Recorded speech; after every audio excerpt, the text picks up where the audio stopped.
Γεια, είμαι η Ζένια Παυλίδου και είμαι εκπαιδεύτρια της νέας μεθόδου, της νευρογράφικα, που ήρθε τον τελευταίο 1 χρόνο στην Ελλάδα.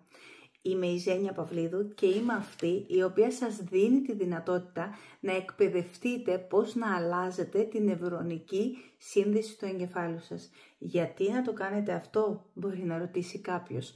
Μα γιατί? Για να αποβάλουμε την αρνητική αντίσταση, την οποία μπορεί να προβάλλει ο εγκέφαλος σε κάποια θέματα τα οποία σας απασχολούν, και να δημιουργήσουμε νέα δεδομένα μέσα από την αρμονία και μέσα από την ενσωμάτωση των υπέροχων χρωμάτων, καθορίζοντας τι σημαίνει για εμάς το κάθε χρώμα, γιατί το χρησιμοποιούμε, πώς νιώθουμε μέσα σε αυτό και τι είναι αυτό το οποίο μπορεί να μας δημιουργεί εικόνες, οράματα, σκέψεις, συναισθήματα και το οτιδήποτε άλλο μπορεί να προβάλλεται σαν αντίδραση μέσα στο υπέροχο σώμα μας. Έτσι λοιπόν σας προσκαλώ να γνωρίσετε τη μέθοδο της νευρογράφικα, να εκπαιδευτείτε και να απολαύσετε μαζί μας το ταξίδι της δημιουργικότητας. Να είστε καλά!